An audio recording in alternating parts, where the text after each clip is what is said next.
jangan ada seorang pun yang meninggal dunia kecuali dalam keadaan berbaik sangka, husnudzon kepada Allah Subhanahu wa taala dan membawa rasa takut ketika menghadap Allah Subhanahu wa taala.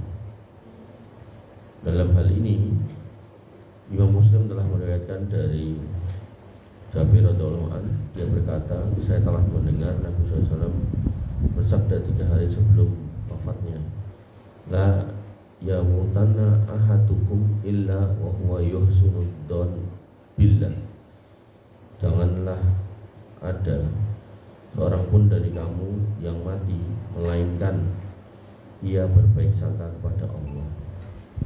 Hadis di atas disebutkan pula oleh Ibnu Abi Dunya dalam kitab Husnudzoni Billah, di mana dia menambahkan, karena sesungguhnya ada suatu kaum yang benar-benar binasa dikarenakan mereka itu berburuk sangka kepada Allah. Dia kemudian mengutip Quran Surat Fussilat ayat 23, maka Allah Tabaraka wa Ta'ala berfirman kepada mereka, dan yang demikian itu adalah prasangka kamu yang telah kamu sangka terhadap Tuhanmu. Prasangka itu telah membinasakan kamu, maka jadilah kamu termasuk orang-orang yang merugi. Ibu rahmatullah Allah Subhanahu wa taala, menurut riwayat Ibnu Majah dari Anas radhiyallahu anhu bahwa Nabi sallallahu alaihi wasallam pernah menemui seorang pemuda menjelang ajalnya. Dia kemudian bertanya, bagaimana kamu rasakan dirimu? Pemuda itu berkata, aku mengharap rahmat Allah Subhanahu wa taala, wahai Rasulullah, tapi aku juga takut akan dosa-dosaku. Maka Nabi SAW bersabda, tidaklah berkumpul kedua perasaan itu di dalam hati seorang hamba yang beriman dalam situasi seperti ini, alias mau meninggal, melainkan Allah akan memberikan kepadanya apa yang dia harapkan dan mengamankannya dari apa yang ia takutkan. Nah, pelajarannya sampai sini, bahwasanya harus imbang perasaan di dalam hati kita, rasa takut dan rasa harap. Nanti sebagian ulama merumuskan biar tambah balance lagi, dia tambah imbang lagi, itu diibaratkan kayak seekor angsa atau seekor burung. Nah, dia punya kepala dan sayap 2. Nah, sayap kanannya ini harapan, sayap kirinya adalah rasa takut. Nah, kepalanya ini adalah rasa cinta. Maka kalau rumusan ini bisa dipahami dan bisa diaplikasikan, maka jenengan ketika mengamalkan apapun dari bagian dari agama, dari syariat agama, apapun, entah berjilbab, entah sholat, entah apapun, baca Quran, maka tidak akan ada rasa berat, walaupun memang capek misalnya. Kenapa? Karena satu, didorong oleh rasa cinta itu sendiri. Kemudian yang kedua, ada rasa harap. Oh, saya tarawih walaupun capek, gitu. Saya berharap dimasukkan ke dalam surga melalui pintu Ar-Rayyan misal gitu. Nah, maka saya akan menjalankan itu. Dan takut, saya tetap puasa, takut kalau saya tidak puasa nanti takut dimasukkan neraka, digantung dalam kondisi terbalik, mulutnya disobek, kan gitu ancaman hadisnya kan. Nah, ketika itu terpadu bersatu di dalam hati seorang mukmin, bahkan dibawa mati sekalian menjelang wafatnya dia punya rasa seperti itu, maka dikatakan Nabi di sini, yaitu maka Allah akan memberikan apa yang dia harapkan dan mengamankan dari apa yang dia takutkan. Ya, harapannya dapat rahmat, dikasih rahmat di akhirat, masukkan surga. Dan dia takut dari api neraka atas dosa-dosa itu, ya, diamankan dari nerakanya. Makanya Ibu dan rahmatullah, ketika membicarakan misal gini dibawa ke arah tarawih misal, Nabi itu tarawihnya benar 11 memang, tapi bacaannya Al-Baqarah, Al-Imran. Dan sahabat yang bermakmum dengan beliau tidak protes. Kenapa? Karena imannya penuh kecintaan pada Allah, penuh harapan dan penuh rasa takut. Jadi walaupun istilahnya nabinya bisa berdiri tegak, sahabatnya mungkin tidak bisa ngimbangi sebenarnya. Yang nggak bisa ngimbangi itu ya tetap akan berdiri mencari sandaran, mencari tembok, mencari tongkat, mencari tiang kalau ada, untuk dia bisa tetap membersamai nabinya. Itu penuh cinta. Tidak kayak sekarang, imamnya itu sidik protes, demo, lapor takmir gitu kan. terus posting di mana status WA masjid atau apa gitu kan. Jadi imam orang ngerti jamaah gitu. Nah itu beda pokoknya, beda kelas. Makanya begitu masuk zaman Khalifah Umar bin Khattab, tarawihnya bukan 11 rakaat tapi 23. 23 itu bukan karena Umar bin Khattab pengen bedani Nabi gitu, enggak. Umar bin Khattab itu punya legal standing untuk merumuskan sebagian syariat Islam berdasarkan sabda Nabi, alaikum bisunnati wa sunnatil khulafair rasyidin al-mahdiyyin. Ikutilah sunnahku dan sunnah khulafaur rasyidin. Nah, Umar bin Khattab melihat waktu itu orang yang masuk Islam imannya enggak seperti para sahabat. Hanya orang protes gitu-gitu. Makanya takutnya nanti enggak kuat gitu loh. Mana enggak kuat berdiri lama, makanya rokaatnya diperbanyak tapi bacaannya diperpendek. Tapi sak pendek-pendek ya tetap 50 ayat, 100 ayat gitu. Tahuan saya itu An-Naba itu 40 ayat. Ini pendek tuh An-Naba itu. Ayatnya ini dulu. Ini saya bagi 8. An-Naba saya bagi 8. Terus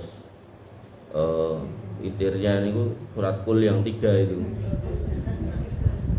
Nanti di akhir itu saya kasih kunut. Nah, ceritanya melu-melu yang di Mekah sama Madinah ini.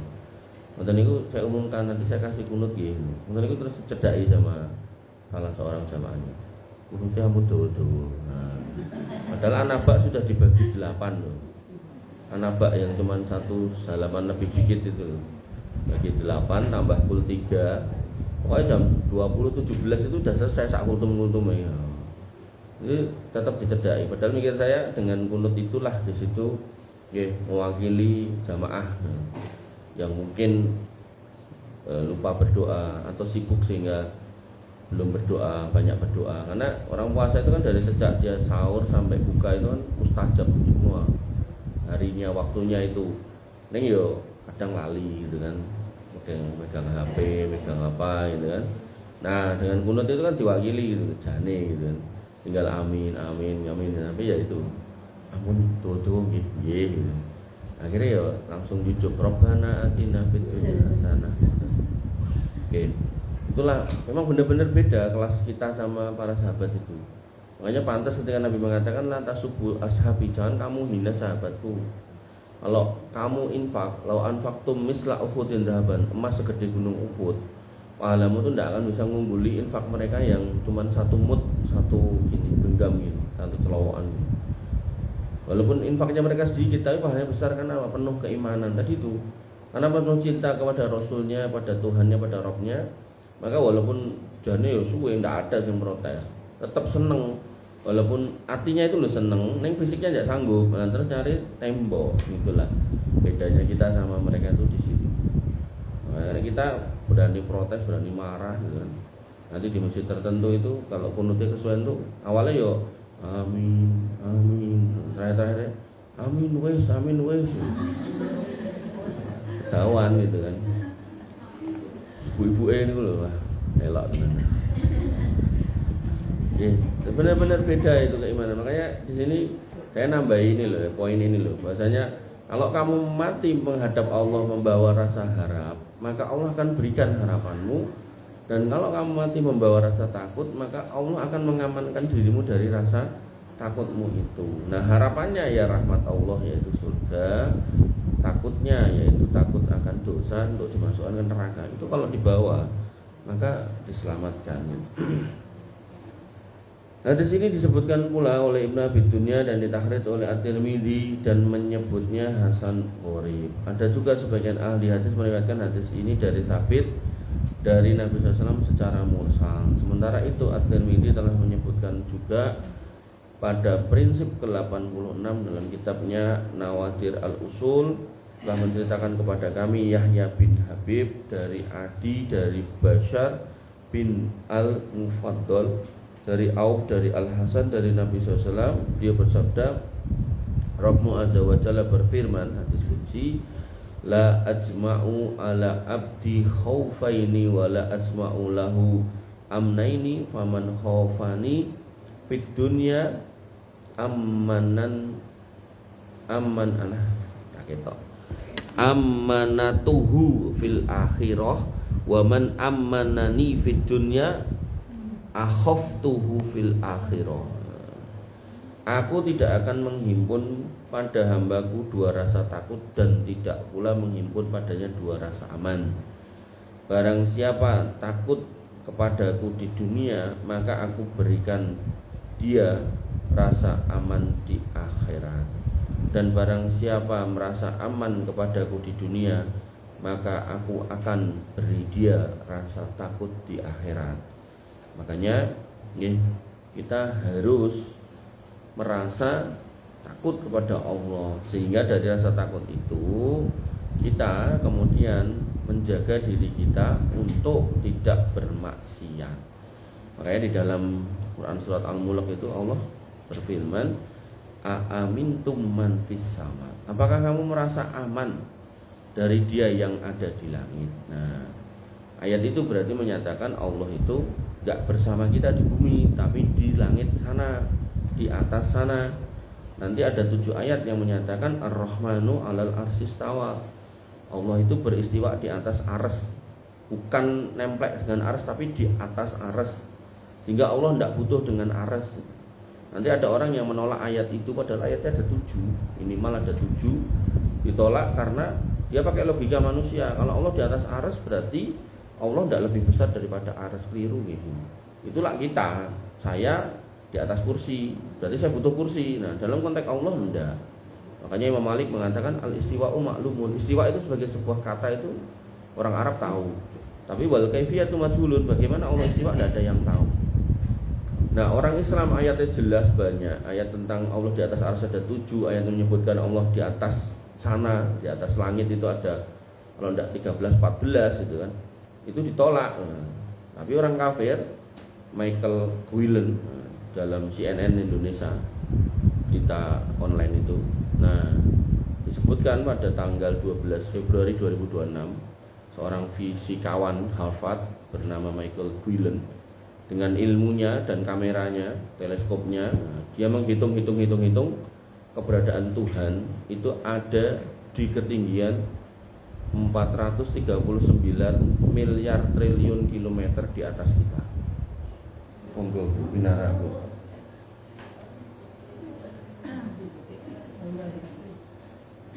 Jadi orang kafir aja bisa menyatakan kalau Tuhan itu di sana gitu loh.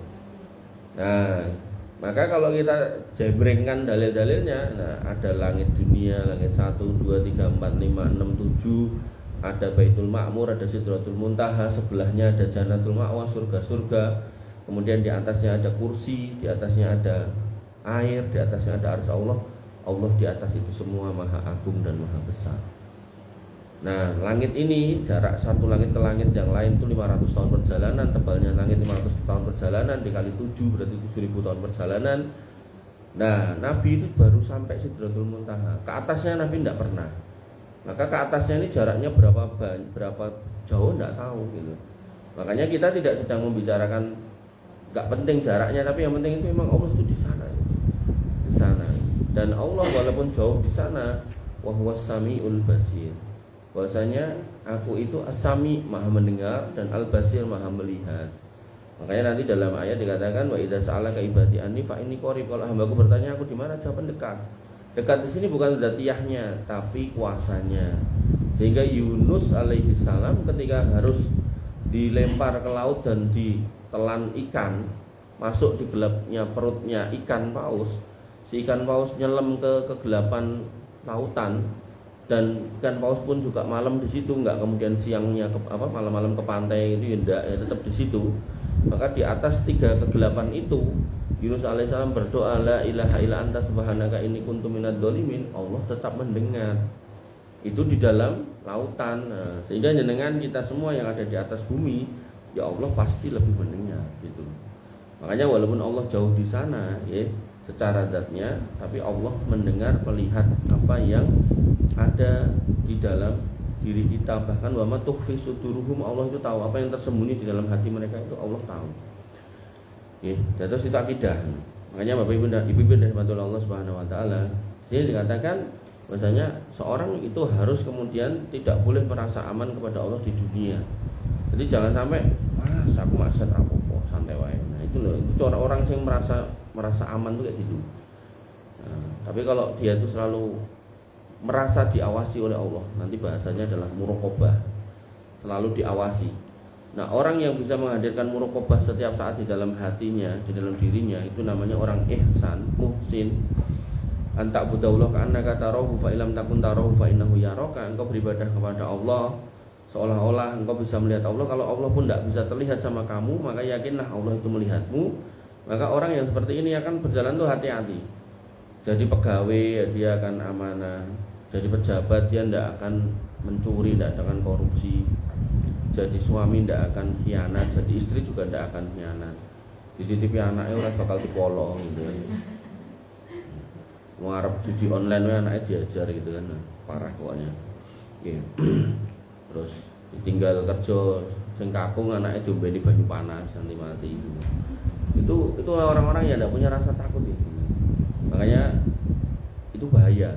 Jangan sampai kita ada dalam posisi seperti itu.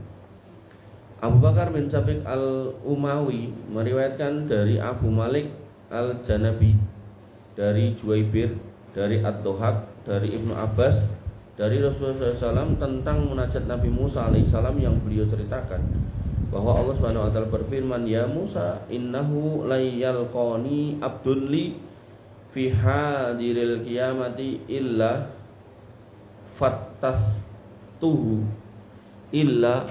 fattashtuhu amma fi yadihi illa makana minal wara'ina fa inni astahyihim wa ujallihim fa ukrimuhum fa udkhiluhumul jannah bighairi hisab." Wahai Musa, sesungguhnya tidak ada seorang pun hambaku yang menemui aku pada hari kiamat, melainkan aku akan memeriksanya tentang apa yang ada pada kedua tangannya, kecuali dari orang yang warok. Warok niki nek basa Jawa niku mboten kemerangsang. Mboten kemerangsang. Artinya orang lain punya apa kita enggak pengen, atau kemudian orang lain rebutan kita yang enggak pengen melu. Niku bisa kelihatan kalau niku resepsi standing party. Orang warok itu begitu lihat kerumunan para hadirin nggawa piring, pokoknya pengen ndang entuk. Nah, dia pun melihat dari jauh, kemudian ngomong sama istrinya, "Yo metu wae tuku bakso ning jowo." Nah, itu orang warok kok ini. Tapi nek langsung ikut berjibaku, minggir, lontang-lonteng gitu kan, rebutan kaya ora tau mangan. Wah, itu berarti kewarokan kita itu belum maksimal. Lu kan eman-eman tak terus nyumbang satu sok mosok ora mangan. Nah, disitulah. Jadi orang warok itu dia tidak mau, bahkan berebut hal yang sebenarnya dia itu punya hak, dia itu tidak mau. Dia dalam posisi hati-hati tidak mau memakan yang, jangankan kok haram, subhat dia tidak mau. Bahkan misal pun dia punya hak ke orang lain berusaha untuk menghabiskannya, ya sudah, dia pun akhirnya isar, mendahulukan orang lain. Terus metu wae untuk mie ayam, barangkali wong-wong kae do kaliren memang gitu. Saya kalau lihat itu takut saya. Malu juga itu, mosok jenggote dawa melu rayan kayak gitu. Malah ada resepsinya baru dimulai, ada yang datang bawa kresek itu ada. Sama panitianya langsung diambil ke kardus disamplok gitu. Wah, acara rampung wis ngadai. Nggih. Pokoke itu musibah sekarang. Nah, kecuali orang-orang yang warok, karena aku malu kepada mereka. Itu loh, orang warok itu gitu. Bahkan Nabi Muhammad itu pernah menemukan satu butir kurma, satu tok ini. Mau dimakan, enggak jadi. Ditanya para sahabat, "Loh, kok enggak jadi dimakan ya Rasul?"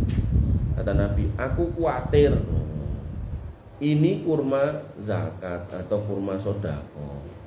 Kenapa? Karena Nabi tidak diperbolehkan monggo pinarak, Bu.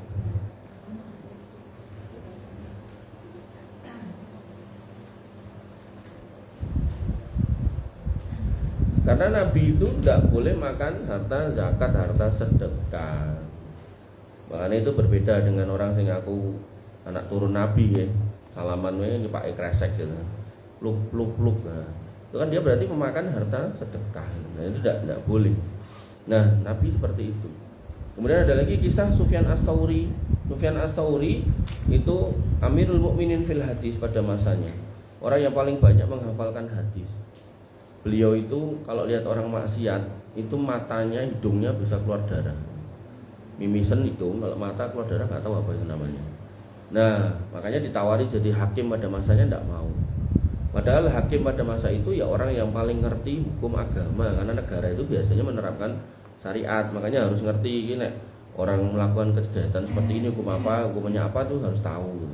Dan pada masa itu orang itu tidak pusing mikir gawe KUHP gitu, tidak pusing karena sudah ada given dari Allah, tinggal pakai gitu loh. Tinggal mengikuti kitab-kitab para ulama yang sudah tertulis. Oh, ulama yang ini berpendapat ini tinggal diambil. Tapi nah, sekarang kan kita manusia gitu kan, karena mungkin menganggap hukumannya itu terlalu berat dan akhirnya nyari yang enteng ya, dirumuske dhewe terus bikin aturan terus akhirnya jadilah KUHP. Begitu berganti masa kan merasa oh, ini ketoknya nggak cocok diganti lagi kan gitu. Tapi kalau syariat ya dari masa ke masa sampai hari kiamat ya nggak akan berubah gitu. Nah, kembali ke situ, disuruh jadi hakim tidak mau karena dia kalau melihat orang bermaksiat dia akan keluar darah. Loh, kok hakim mau melihat orang bermaksiat? Nah kan orangnya si tersangkanya mesti cerita. Bagaimana kamu membunuhnya? Saya gorok lehernya, sebelumnya saya cekek, habis itu saya pecel-pecel, saya cincang, habis itu saya makan jarinya gitu kan.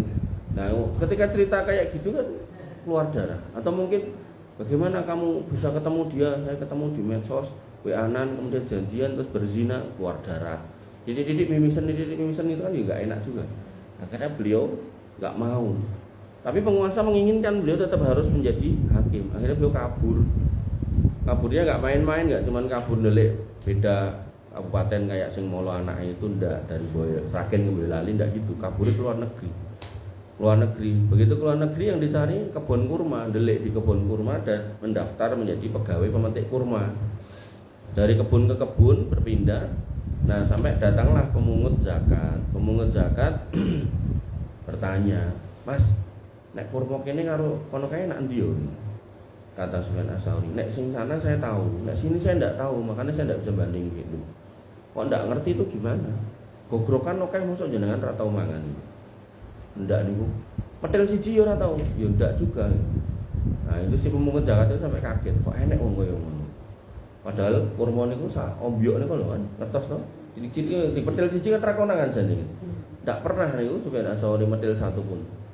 Akhirnya yang terjadi apa? Niki si pegawai pemungut zakat ini lari ke bose gitu kan, di kepala kantor Pratama. Tapi zakat buatan pajak. Lapor ini, "Pak, ning kebun kono kuwi enek wong.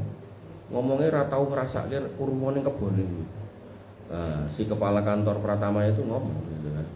"Iki nek enek wong ngono kuwi, ora mungkin nek ora Sufyan Ats-Tsauri." Karena yang paling warok dan terkenal pada masanya ya beliau. Didatangi, begitu didatangi udah kabur lagi gitu. Karena dia tidak mau ditangkap untuk dijadikan hakim, dijadikan pejabat.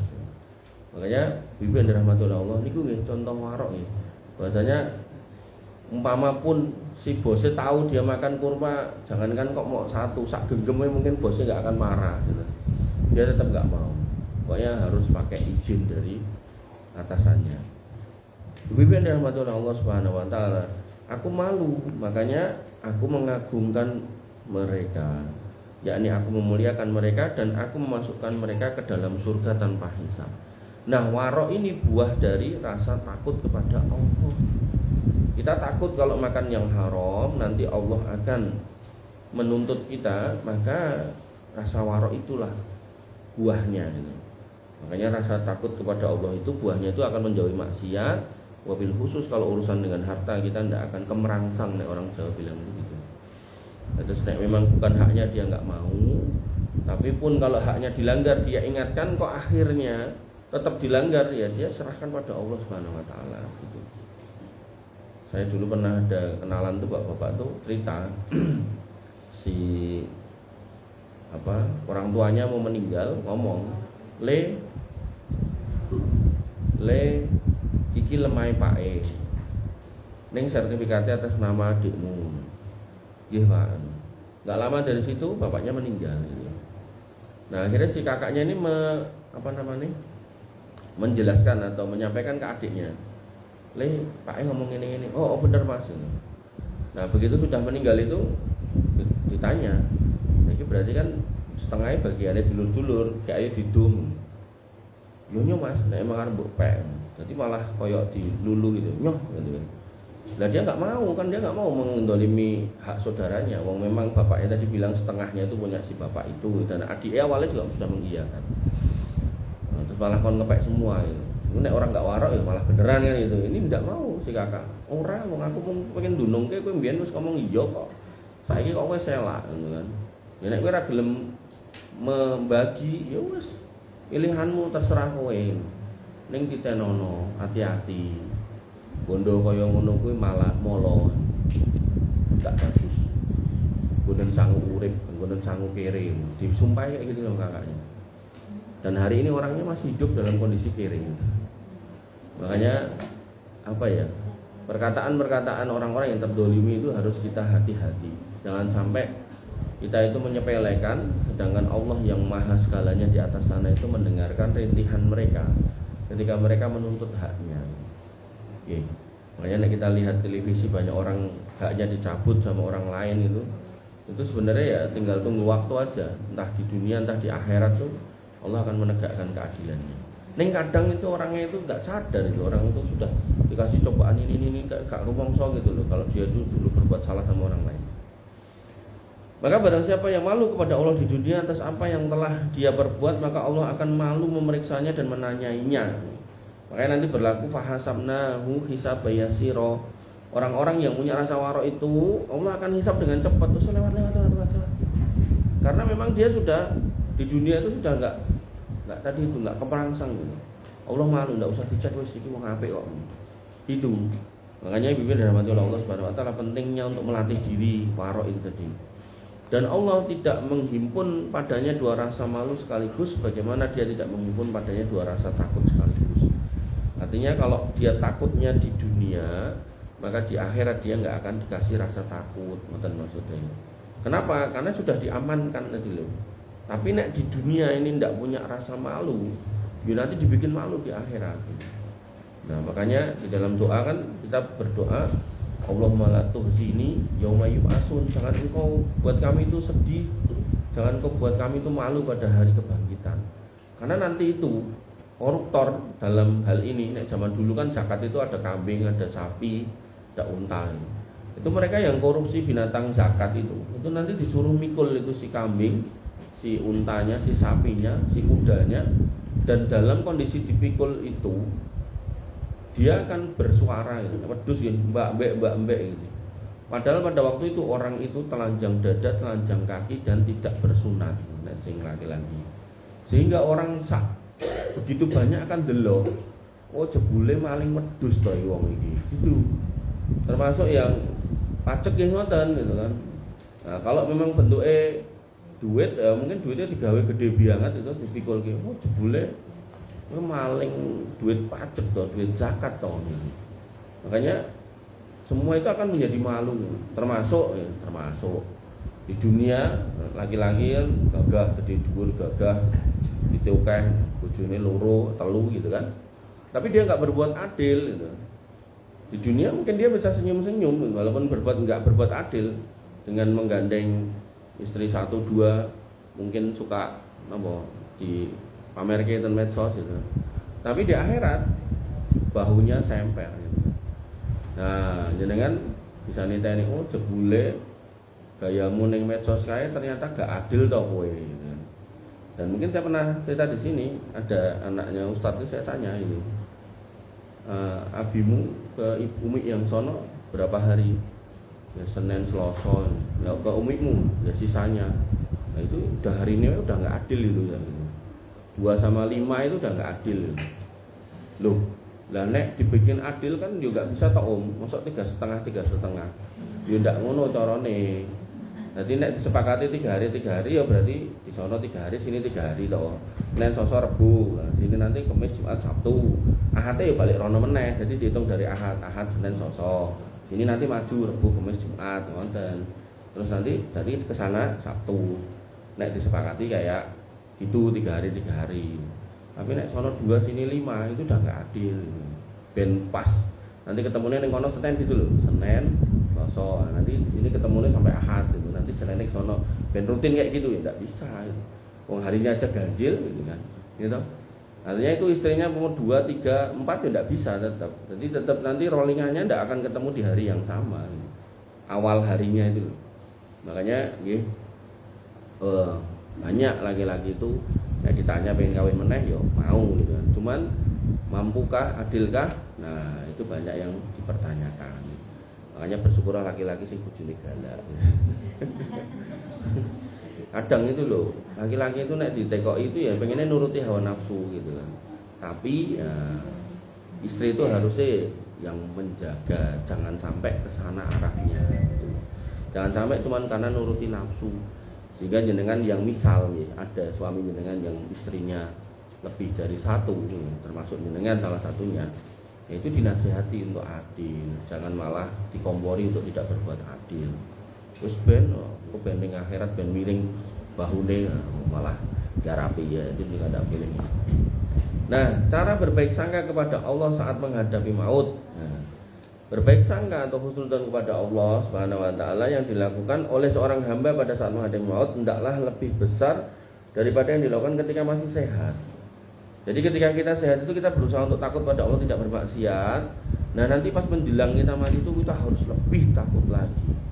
Lebih takut lagi, yaitu berbaik sangka bahwa Allah mengasihinya, memaafkannya, mengampuni dosanya, dan seyogyanya orang-orang yang berada di sisinya mengingatkan hal itu supaya dia termasuk orang yang difirmankan oleh Allah Subhanahu wa taala, ana inda donni abdi bi falyadunnu bi masya'a. Aku menuruti sangka hambaku, aku sesuai dengan prasangka hambaku, maka biarkanlah dia menyangka aku sekehendaknya.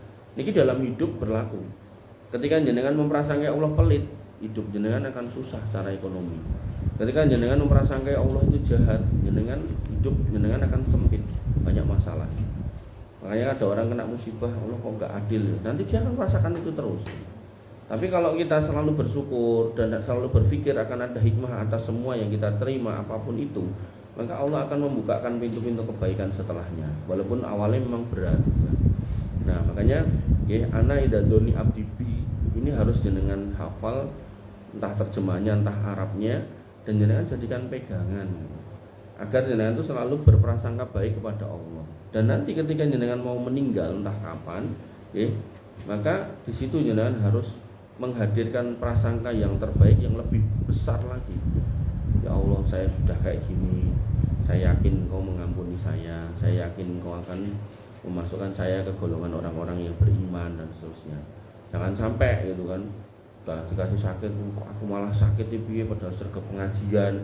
Allah ki piye to kok ora sayang karo aku. Nah, nanti nek akhir jenengan enggak disayang gimana? Kan bahaya gitu. Makanya Ibu yang dirahmati Allah, menurut riwayat Hamad bin Salamah dari Sabit dari Anas bin Malik radhiyallahu anhu, dia berkata, sabda Nabi SAW, janganlah sekali-kali ada seorang pun dari kamu sekalian mati kecuali dia berbaik sangka kepada Allah, karena sesungguhnya berbaik sangka kepada Allah itu adalah bayaran untuk masuk surga. Maka diriwayatkan pula dari Ibnu Umar bahwa dia berkata, tiang agama, keagungan terbesar dan puncak ketinggiannya adalah berbaik sangka kepada Allah. Maka barang siapa dari kamu sekalian mati dalam keadaan berbaik sangka kepada Allah, maka dia akan masuk surga dengan manja, maksudnya dalam keadaan gembira tanpa rasa takut. Kayak seorang ibu yang penyayang kepada anaknya.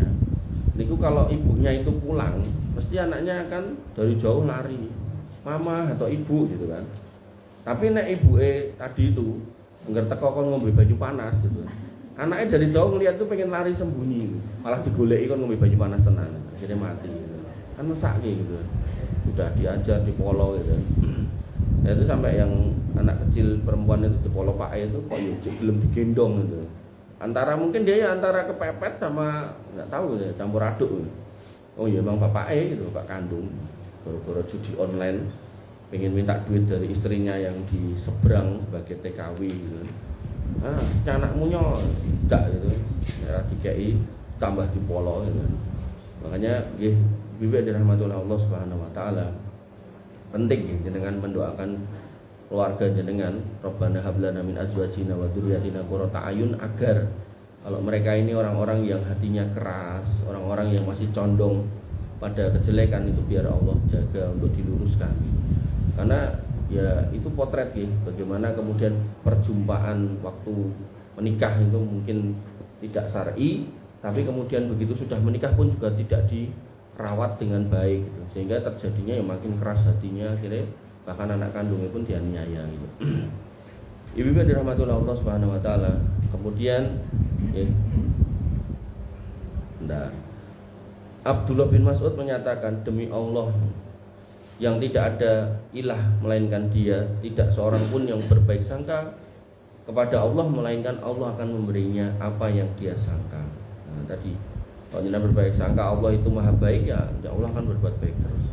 Hal itu karena segala kebaikan ada di tangan Allah Subhanahu wa taala. Kemudian Ibnul Mubarak menyebutkan Sufyan telah menyampaikan bahwa Ibnu Abbas berkata, Sufyan As-Sauri tadi, apabila kamu sekalian melihat tanda kematian pada seseorang, maka berilah dia kabar gembira agar dia menemui Robnya dalam keadaan berbaik sangka kepadanya. Tapi apabila dia masih hidup, maka berilah dia peringatan yang menakutkan. Nah, terus kalau hidup niku diweden-wedeni tentang adab, ndak apa-apa. Dek, poso, anak poso kok nyemplung neraka.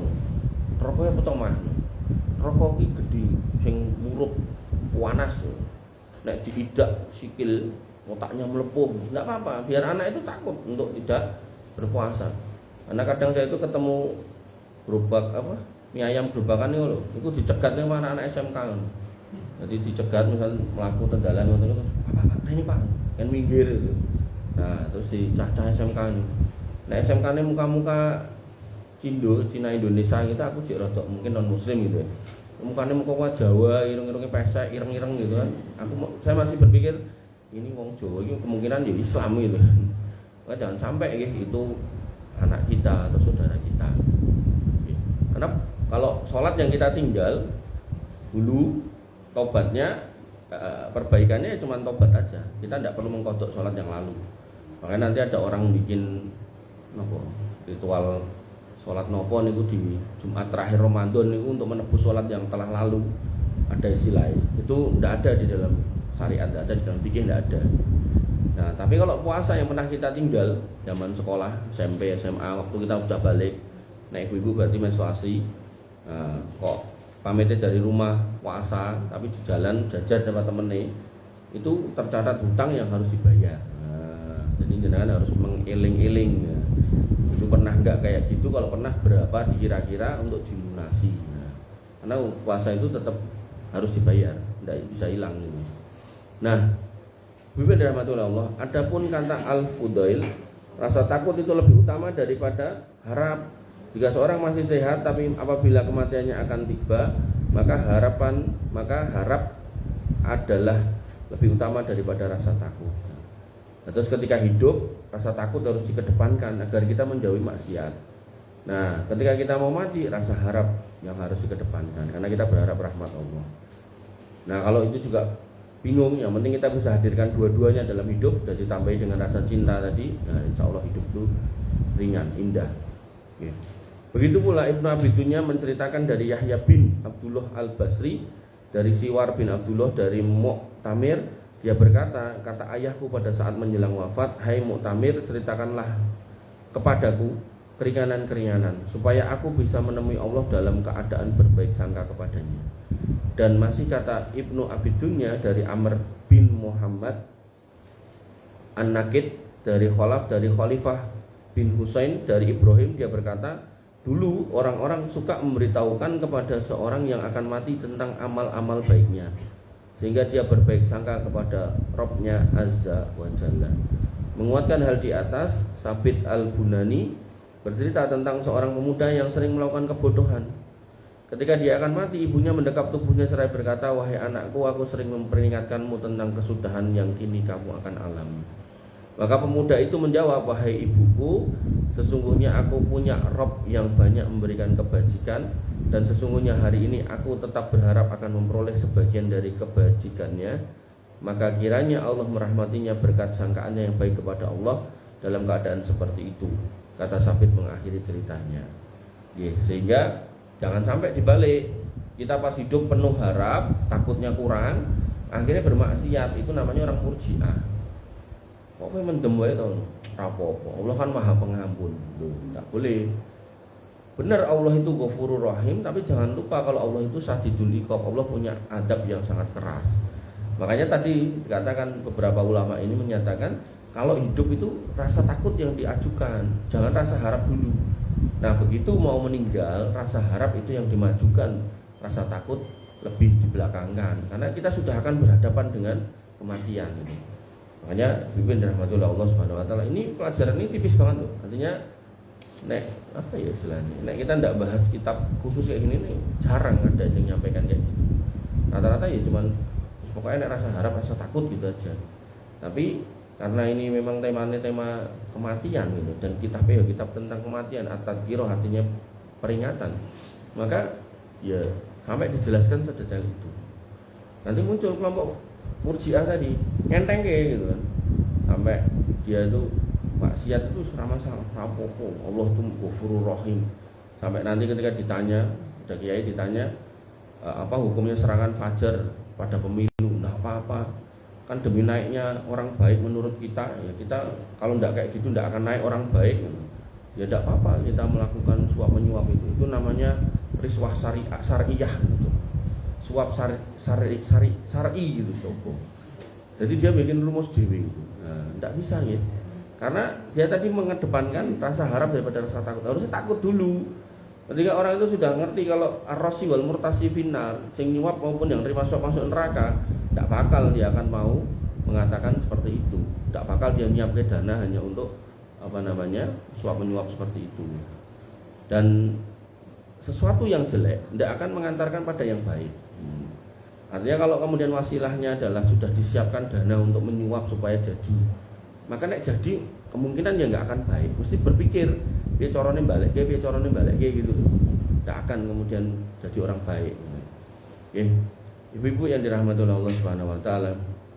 Kemudian demikian pula Umar bin Dzar pada suatu hari berbicara di hadapan Ibnu Abi Dunya dan Abu Hanifah, "Ya Rabbku, hendaklah engkau mengadab kami, engkau mengadab kami sementara dalam lubuk hati kami masih terdapat tauhid. Aku pikir engkau tidak akan melakukan itu. Ya Allah, ampunilah orang yang masih tetap dalam keadaan seperti tukang-tukang sihir pada masa Firaun itu, pada saat dimana engkau mengampuni mereka, yakni ketika mereka berucap, kami beriman kepada Rabb semesta alam, aman nabi Rabbil alamin." Ibu-ibu yang dirahmati oleh Allah Subhanahu wa taala, pada masa itu Firaun itu orang yang paling tercela di mata Allah. Punya bala tentara, tukang sihir. Si tukang sihir diajak adu ilmu sama Musa. Mereka sengaja. Nah, mereka punya tali dilempar. Menurut pandangan si tukang sihir itu masih bentuk tali. Tapi sihir merubah pandangan orang selain dia. Terlihat ular, padahal aslinya tali. Nah, Musa alaihissalam punya tongkat dilempar. Si tongkatnya bukan di pandangan Musa itu tongkat, di pandangan orang lain jadi ular, bukan, bener-bener itu tongkat jadi ular. Disitulah tukang sihir ini merasa ini jelas gurune beda, sumbernya beda, ndak mungkin nek ilmune mung kaya awake dhewe dari itulah gitu, ndak, mesti ini beda. Berarti ini orang beda, orang hebat. Ya wes, kita beriman sama Tuhan dia. Nah, akhirnya pertaruhannya sama Firaun, kowe tetap iman kono apa balik ning aku? Nek iman ning kono tak pateni. Akhirnya dimatikan semua itu penyihir ya Firaun. Nah, pertobatan inilah yang merupakan harapan dari mereka, bahwasanya mereka akan disucikan dari dosa, yaitu dosa masa lalunya, berbuat kesyirikan yang sangat besar. Makanya Nabi mengatakan at-taibu minad dzambi kama la dzambalahu. Orang yang pernah hidup dalam dosa tapi kok bertobat di dunia, maka dia akan mati tanpa membawa dosa itu. Sehingga bahasa ayat wal tangdur nafsum ma qaddamat lihat, periksalah apa yang menjadi bekalmu untuk hari esok. Jangan cuma ditambahi amal ibadahnya toh, tapi jenengan juga harus ngecek dulu aku pernah ngapain ya waktu SMP mulai balik ini dulu, waktu SMA, waktu kuliah. Nah, kalau teringat di situ ada dosa-dosa besar, wajib ditobati. Karena dosa besar itu akan dihapus dengan taubat, bukan cuma dengan amaliyah rutin, sholat, puasa dan seterusnya itu secara otomatis menghapus dosa kecil, tapi dosa-dosa besar harus dengan taubat. Nah, kadang manusia itu lupa kalau Nabi pernah mengatakan kullu ummati mu'afan illa al-mujaharah. Setiap umatku itu diampuni kecuali yang blak-blakan nyritake dosa. Kadang-kadang Mbah Huti, Mbah Kakung niku putune gak ngerti nek dia dulu pacaran itu. Ngono diceritake. Kowe ngerti ora Mbah Huti karo Mbah Kakung iki dulu TK wis pacaran. Akhirnya putune lho. Bahkan Filipina hari ini mengalami krisis luar biasa loh. Anak-anak SD, SMP awal itu banyak yang hamil. SD akhir 6, SMP awal-awal masih muda-muda kecil-kecil itu pada hamil. Dan kadang ada satu laki-laki, ya sama-sama SD juga, sama-sama SMP itu menghamili 2, 3 gitu. Jadi pergaulannya luar biasa mengerikan perzinahannya. Makanya ibu-ibu dirahmati oleh Allah Subhanahu wa taala, kadang ada orang enggak tahu. Ya artinya gini loh, kita misal sekarang sudah berumah tangga dengan pasangan kita dengan baik, dengan harmonis, dengan sakinah mawaddah warahmah gitu. Nah, itu bukan karena buah kita pacaran, bukan. Karena buah kita kemudian menjalani hidup dengan baik. Nah, ada orang sih enggak paham ini, kemudian oh ini guru-guru mbiyen yo ketemu pacaran. Akhirnya bikin apa niku? Story diurutke foto-foto SMP, SMA, kuliah, ngancani wisuda gitu. Terus jadi sebuah cerita terus diposting.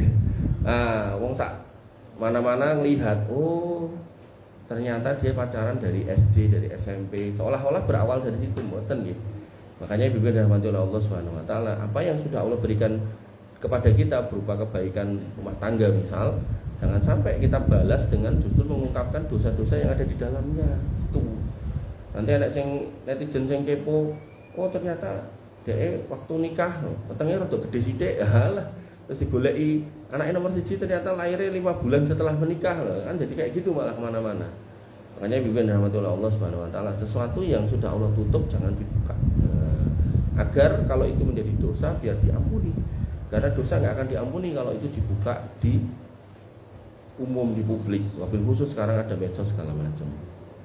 Nah, mendengar ucapan itu Abu Hanifah berkata, semoga Allah merahmatimu, sepeninggalmu nanti tetaplah haram mengikuti caramu itu. Sepeninggalmu nanti tetaplah haram mengikuti caramu itu. Maka Yahya bin Zakaria apabila menemui Nabi Isa bin Maryam alaihi salam, dia cemberut. Berbeda dengan Nabi Isa alaihi salam, apabila bertemu saudaranya itu dia tersenyum. Maka Nabi Isa bertanya, kamu temui aku dengan wajah cemberut seperti kamu putus asa? Jawab Nabi Yahya, kamu menemui aku dengan tersenyum seperti orang yang aman saja. Maka Allah menurunkan wahyu kepada keduanya, sesungguhnya orang yang lebih aku sukai dari kalian berdua ialah yang lebih baik sangkaannya kepadaku. Demikian disebutkan dalam At-Tabari, berarti maksudnya dalam tafsir At-Tabari. Sementara itu Zaid bin Aslam bercerita, ada seorang didatangkan pada hari kiamat lalu diperintahkan bawalah orang ini ke neraka. Orang itu pun bertanya, mana sholatku dan puasaku? Maka Allah menegaskan, pada hari ini aku putuskan kamu dari rahmatku sebagaimana kamu dulu membuat hamba-hambaku putus asa terhadap rahmatku. Maksudnya enten di dunia itu orang ahli sholat, ahli puasa, ahli ibadah itu. Terus kalau ada orang tobat niku dilokke. Kowe to saiki sholat to. Tenan ora kowe iki sholat ngono. Biasane mendem. Ngoten niku lho. Ndak boleh kayak gitu. Nggih. Jadi kalau jenengan lihat orang di masjid pakai tato segala macam, mungkin masih pakai anting. Kalau niku ngisi ten sumber. Di Masjid Jember itu ada bapak itu sepuh. Sebenarnya ya nek delok penampilannya dia orang berkedudukan sosial itu loh. Artinya bukan orang-orang preman apa gitu, enggak. Tapi tiap hari itu pakai anting, udah sepuh padahal. Nah, arep ngelekke ya maju mundur. Menang tua, menang macam-macam di situ kan. Nah, tapi ya dalam hati ya enggak boleh kita kemudian wong kaya ngono kok salate ketompo. Nah, kalau kayak gitu tuh nanti kayak gini loh jatuhnya. Makanya seorang muslim ya ketika melihat orang itu bertobat walaupun tampilannya masih mungkin belum syar'i gitu kan. Nah, jangan diprasangkai yang jelek-jelek, apalagi sampai keluar kata-kata wong kaya kowe najis tidak masjid. Nah, bahasa-bahasa gitu tuh enggak boleh. Ini nanti ada kok di dalam kitab tauhid itu yang mirip dengan ini. Nah, terus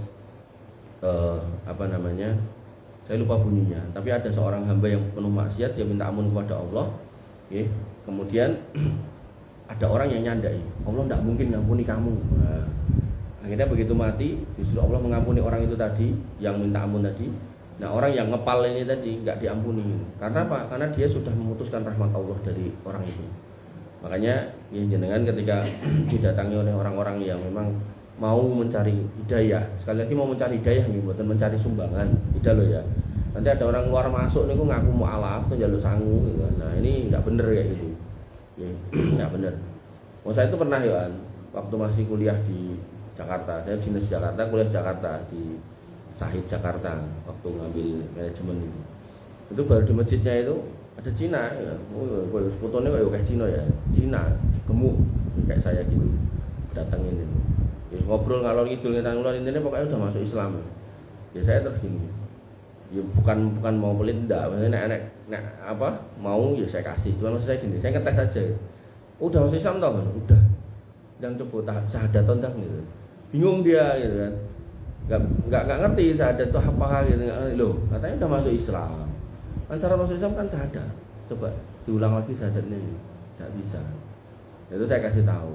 Ya, nek jenengan aja syahadatnya enggak bisa, ya berarti kan jenengan berarti ya belum masuk Islam. Sehingga ya nek bisa ya enggak usah kayak gini lah, nyari duitnya lah. Biasa aja lah. Kerja aja. Tapi nek mau masuk Islam ya syahadat aja, tinggal syahadat. Terus minta maaf ya. Ngoten. Jadi kita jangan mudah terbawa sama suasana. Wah, ini orangnya masuk Islam, harus kita bantu bla bla bla bla bla gitu. Perlu diverifikasi sedikit aja, nggak usah banyak itu. Suruh syahadat aja gitu. Dia bisa enggak gitu. Atau kalau dia cerita saya udah mualaf 2 tahun diusir dari keluarga, suruh praktek sholat gitu. Kira-kira 2 tahun itu dia sholat enggak gitu. Nah, maka Ibu dirahmati Allah, kalau memang benar seperti itu, maka boleh dibantu. Saudara saya di Jogja, saudara istri saya di Jogja itu ada kayak gitu, Cina lagi ya anu. Jadi katanya dari Jakarta, terus di masjid itu tidur lah, gitu. Terus akhirnya dipekerjakan jadi sopir segala macam, nolong laptop, sembuh itu. Jadi jangan punya persepsi nih kalau Cina itu kaya gitu, enggak. Cina yang susah ya kayak, Cina yang kayak gitu ya banyak. Ya.